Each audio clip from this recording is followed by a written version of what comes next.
Jadi di 1 tahun pemerintahan Prabowo Gibran, Pak Sani, apa sebenarnya catatan yang kemudian harus perlu diperbaiki ke depan, terutama untuk ekonomi kita?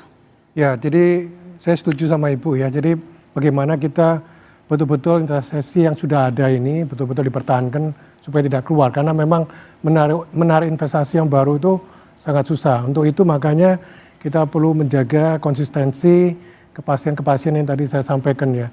Dari keterkait dengan kebijakan, keterkait dengan pemerintah menyediakan sarana prasarana untuk kepentingan industri. Itu saya masih ingat itu di dalam Undang-Undang Nomor 3 Perindustrian itu disebutkan bahwa pemerintah menjamin tersedianya sarana prasarana untuk industri. Tapi kalau industri sampai kesulitan untuk mendapatkan air baku, kemudian harga gas ini juga naik turun, kuotanya nggak jelas, itu bagaimana dia bisa sustain. Yang terakhir, kepastian di dalam menjaga iklim investasi yang selalu kondusif. Dalam arti mohon, saya tahu Menteri Investasi roadshow di luar negeri, narik investor masuk ke dalam, mereka ke daerah, mohon maaf, di daerah itu dikerjain lah sama elemen-elemen masyarakat yang intinya ada. adalah jaga iklim investasi dalam negeri ya. Masalah keamanan, masalah-masalah sosial lah. Itu banyak sekali. Mungkin kita yang hidup di kota mungkin kita nggak merasakan, tapi yang di daerah luar biasa. Oke, silakan Mas Derajat. Ya, memang yang dilakukan sekarang ini adalah merombak berbagai banyak hal ya. Mungkin contoh konkretnya yang disampaikan oleh Pak Menko, harga beras, harga gabah dulu itu kalau panen anjlok, petani sengsara, nggak mau lagi untuk nanam. Pak Menko disetujui Bapak Presiden, langsung 6.500 ya Pak Menko, langsung ditanam. Otomatis dengan disubsidi semacam itu tata niaga tentu akan harus menyesuaikan diri. Nah, tadi kalau nggak salah Mas Media mengatakan harga naik segala macam, yaitu bagian dari penyesuaian tadi, proses penyesuaian. Tentu memang ada beberapa. Jadi intinya saya ibaratkan seperti Presiden ini sedang merombak jalan yang rusak. Dirombak, dibongkar, ya selama pembongkaran itu tentu ada ekses-ekses sedikit, tapi kasih waktu 1 tahun lagi. Kasih waktu 1 tahun lagi, insya Allah nanti hasilnya akan mulai terlihat. Baik. Insya Allah. Bagaimana catatan dari Pak Farul sendiri? Iya, kalau catatan dari saya ya, terkait dengan program hasil terbaik cepat dan dampaknya ke ekonomi, sebenarnya itu bagus, tapi di satu sisi kita harus balik lagi ya ke cara pikirnya Pak Prabowo. Pak Prabowo itu punya cara pikir OODA, Observe, Orient, Decide, dan Act.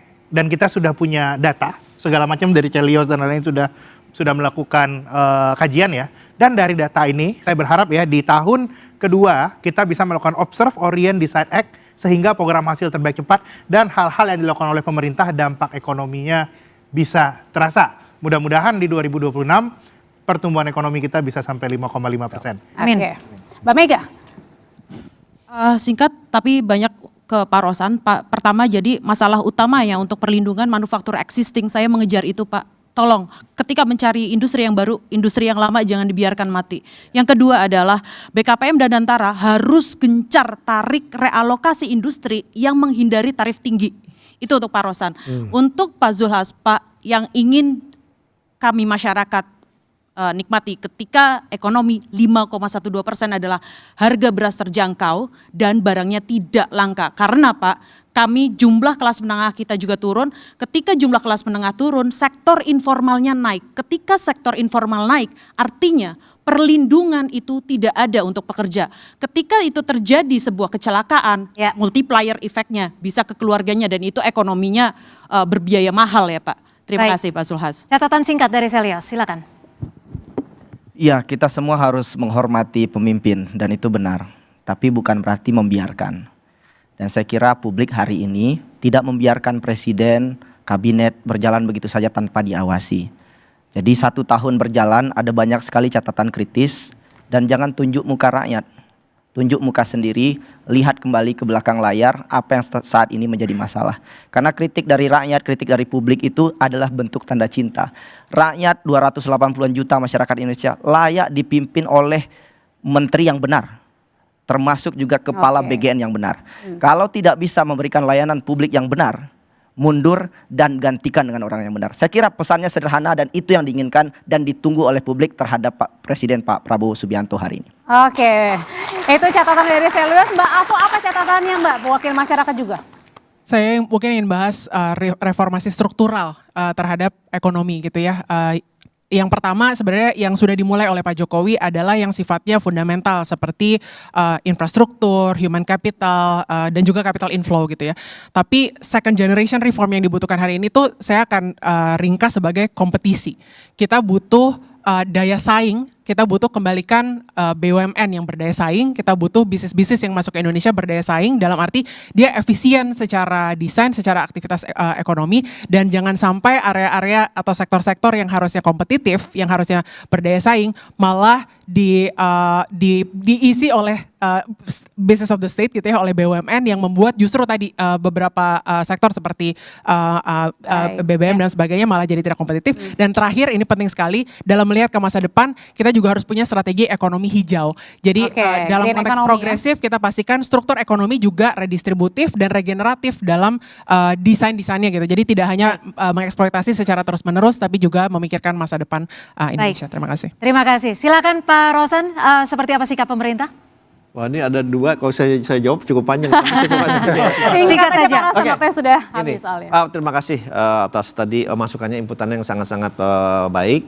Dan tentunya justru kita selalu juga tidak hanya ingin menarik investasi yang masuk. Justru yang sering saya sampaikan, justru yang sudah berinvestasi dalam negeri ini, baik dalam maupun luar negeri, yang sudah investing millions, billions of US dollar, justru itu harus kita jaga.